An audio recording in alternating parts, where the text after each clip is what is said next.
ഏവർക്കും പുതിയൊരു അധ്യായത്തിലേക്ക് ഹാർദവമായ സ്വാഗതം. ഈ അധ്യായത്തിൽ നമ്മൾ വിശകലനം ചെയ്യുന്നത് പുണർതം നക്ഷത്രത്തിൻ്റെ 2026 ആണ്ട് മെയ് ജൂൺ മാസത്തിലെ ഗുണദോഷ ഫലങ്ങളാണ്. പുണർതം നക്ഷത്രത്തിൽ പിറന്നവർക്ക് ഈ 2026 ആണ്ട് മെയ് ജൂൺ മാസം ഗുണദോഷ സമ്മിശ്രമായിട്ട് കാണുന്നു. ഇതിലെടുത്തു പറയേണ്ടത് മുൻകോപവും ക്ഷമയില്ലായ്മയും നിങ്ങൾക്കുണ്ടാവുന്ന മുൻകോപവും ക്ഷമയില്ലായ്മയും നിങ്ങൾക്ക് ദോഷമായി മാറുന്നതാണ്. നിങ്ങൾ എടുത്തുചാടിയുള്ള സംസാരം, മറ്റുള്ളവരെ അടിച്ചു താത്തിയുള്ള സംസാരം ഒക്കെ നിങ്ങൾക്ക് ദോഷഫലം ചെയ്യും. നിങ്ങൾ പലപ്പോഴും കടുത്ത വിമർശനങ്ങൾക്ക് ഇരയാകേണ്ടി വരുന്ന സാഹചര്യം കാണുന്നു. ഇഷ്ട തോഴന്മാരുടെ അല്ലെങ്കിൽ സുഹൃത്തുക്കളുടെ പ്രവൃത്തികൾ മനസ്സിനെ വേദനിപ്പിക്കും. ബെസ്റ്റ് ഫ്രണ്ടൊക്കെ നിങ്ങൾക്കെതിരായിട്ടൊക്കെ നിൽക്കുന്ന ചില സാഹചര്യങ്ങൾ കാണുന്നു.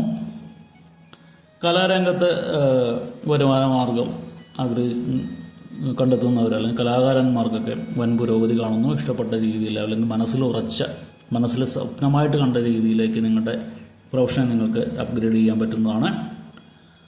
ആത്മീയ കാര്യങ്ങളിലൊക്കെ കൂടുതൽ ശ്രദ്ധ ചെലുത്തുന്ന ഒരു സമയം കൂടിയാണ്. കുറച്ച് പ്രാർത്ഥനയൊക്കെ നിങ്ങൾക്ക് ഉണ്ടാകുന്ന സമയമാണ്.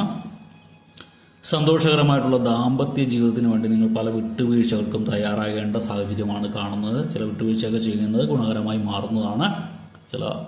നമ്മുടെ കുടുംബത്തിൻ്റെ ഗുണത്തിന് വേണ്ടി ചില വിട്ടുവീഴ്ച ചെയ്യുന്നത് നല്ലത് തന്നെയാണ്. ധനപരമായ ഇടപാടുകൾ നിങ്ങൾ കൂടുതലും ശ്രദ്ധയോടെ വേണം ചെയ്യാൻ. ചില കളിപ്പീരിലൊക്കെ ചെന്ന് ചാടാനുള്ള, ചതിയിലൊക്കെ ചെന്ന് വിടാനുള്ള സാധ്യതയുണ്ട് സാമ്പത്തികമായിട്ട്. അതുകൊണ്ട് കടം കൊടുക്കുന്നതിലൊക്കെ ഒരു മിതം പാലിക്കുക. സൂക്ഷ്മതയോടെ ഓരോ കാര്യങ്ങളും നീക്കുക. സന്താനങ്ങളുടെ വിവാഹത്തിന് യോഗം കാണുന്നുണ്ട്. അപ്പോൾ നഷ്ടപ്പെടുന്നവരുടെ സന്താനങ്ങൾക്ക് ദീർഘനാളായിട്ട് വിവാഹ ചിന്തന നടത്തിയിട്ടുണ്ടെങ്കിൽ ഈ സമയത്തൊക്കെ, ഈ ജൂൺ മാസത്തൊക്കെ അതൊക്കെ നടക്കുന്നതാണ്. വിവാഹം നടന്നില്ലെങ്കിലും വാക്കാൽ ഉറപ്പിക്കുകയെങ്കിലും ചെയ്യുന്നതാണ്. ഇഷ്ടപ്പെട്ടൊരു ബന്ധം, മേന്മയിലുള്ളൊരു ബന്ധത്തിൽ ചെന്ന് അത് ഒരു എഗ്രിമെൻ്റ് പോലെ അതിൽ വാക്കാൽ ഉറപ്പിക്കാൻ സാധിക്കുന്ന സമയമാണ് ഈ ജൂൺ മാസം. കുടുംബ സ്വത്തുക്കളൊക്കെ കൈവശം വന്ന് ചേരാനുള്ള യോഗം ചിലർക്ക് കാണുന്നുണ്ട്. ചിലരുടെ മാതാവിന് രോഗം, ദീർഘനാളായിട്ട് രോഗം ഉണ്ടായിരുന്നതൊക്കെ ശമനത്തിലേക്ക് മാറുന്നതാണ്. രോഗത്തിൽ നിന്നൊക്കെ മുക്തി ഉണ്ടാകുന്നതാണ്. തൊഴിൽ മേഖലയിലൊക്കെ ഉണ്ടായിരുന്ന തടസ്സങ്ങൾ അനിശ്ചിതമൊക്കെ ഒന്ന് മാറിക്കിട്ടി തൊഴിൽ സ്മൂത്തായിട്ടൊക്കെ പോവും.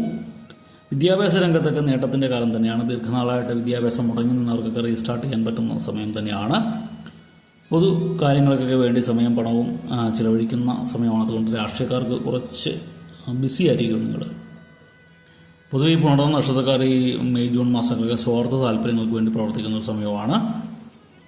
കുറ്റമിത്രങ്ങളെപ്പോഴും നിങ്ങൾ ഈ സമയത്ത് ജൂൺ മാസമൊക്കെ ആകുമ്പോൾ തള്ളിപ്പറയുന്ന ചില അവസ്ഥകളുണ്ടാകും. അത് ദോഷഫലം ചെയ്യും. എന്നാൽ ഭാവി ചിന്തകൾ മനസ്സിനെ അസ്വസ്ഥമാക്കിക്കൊണ്ടിരിക്കും. നിങ്ങൾക്ക് പ്രൊഫഷനിലൊക്കെ എങ്ങും എത്താൻ പറ്റിയില്ല, നാളെ എന്താകുമെന്നൊക്കെയുള്ളൊരു ചിന്ത നിങ്ങളെ നിരന്തരമായിട്ട് ശല്യപ്പെടുത്തിക്കൊണ്ടിരിക്കും. ഈ ഭക്ഷണമൊക്കെ പുറത്തുനിന്ന് കഴിക്കുന്നത്, പുറത്തുനിന്ന് നോൺ വെജൊക്കെ കഴിക്കുന്നത് സൂക്ഷിക്കുക. കഴിയാവുന്ന കഴിക്കാതിരിക്കുക. നിങ്ങൾക്ക് ചില ഉദര രോഗമൊക്കെ സ്ഥിരമായിട്ട് അലർത്തിക്കൊണ്ടിരിക്കാനുള്ള സാഹചര്യമൊക്കെ കാണുന്നുണ്ട്. അങ്ങനെ ഉണ്ടാകുകയാണെങ്കിൽ എത്രയും പെട്ടെന്ന് നല്ലൊരു ഡോക്ടറെ കണ്ട്, ഗ്യാസ്ട്രോളജിസ്റ്റിനെ കണ്ട് വിദഗ്ധമായ ചികിത്സ തേടേണ്ടതാണ്. അത് സ്വയം ചികിത്സ നടത്തി മൂർധന്യാവസ്ഥയിലെത്താനുള്ള സാഹചര്യമൊക്കെ കാണുന്നുണ്ട്.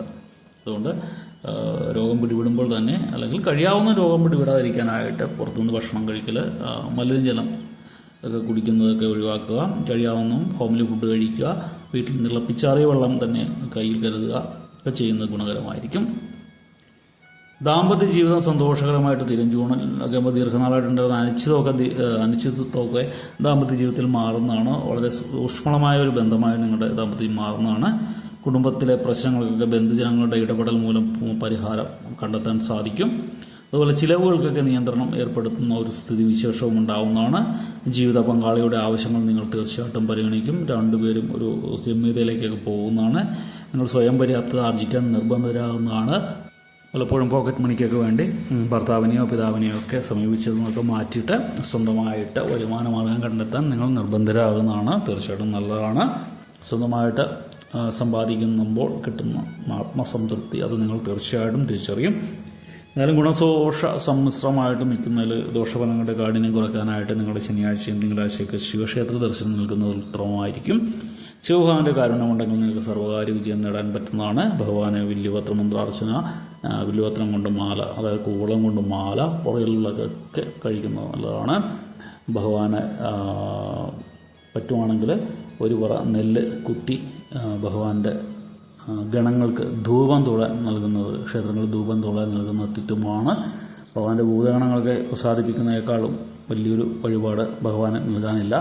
അപ്പോൾ ഒരു പറ നെല്ലെങ്കിലും വാങ്ങി നിങ്ങൾ കഴുകി ഉണക്കി കുത്തി സ്വന്തമായിട്ട് കുത്തി ധൂപം തൊഴാൻ ശിവക്ഷേത്രങ്ങൾ കൊടുക്കുന്നത് വളരെ ഉത്തമമായിട്ടുള്ള കാര്യമാണ്. അപ്പോൾ നക്ഷത്രക്കാരുടെ കാര്യമാണ് പറഞ്ഞത്. അങ്ങനെ ചെയ്തു കഴിഞ്ഞാൽ സർവ്വദോഷങ്ങൾക്കും പരിഹാരം ഭഗവാൻ നൽകുന്നതാണ്. എല്ലാവർക്കും വീഡിയോ ഇഷ്ടപ്പെട്ടു എന്ന് വിചാരിക്കുന്നു. വീഡിയോ ഇഷ്ടപ്പെട്ടാൽ ലൈക്ക് ചെയ്യുക. തുടർന്നുള്ള മാസങ്ങളിലെ വീഡിയോ കൃത്യമായി ലഭിക്കുന്നതിനായിട്ട് ചാനൽ സബ്സ്ക്രൈബ് ചെയ്തിട്ടില്ല എങ്കിൽ സബ്സ്ക്രൈബ് ചെയ്യുക. ഒരിക്കൽ കൂടി നന്ദി പറഞ്ഞുകൊണ്ട് നിർത്തുന്നു. നന്ദി, നമസ്കാരം.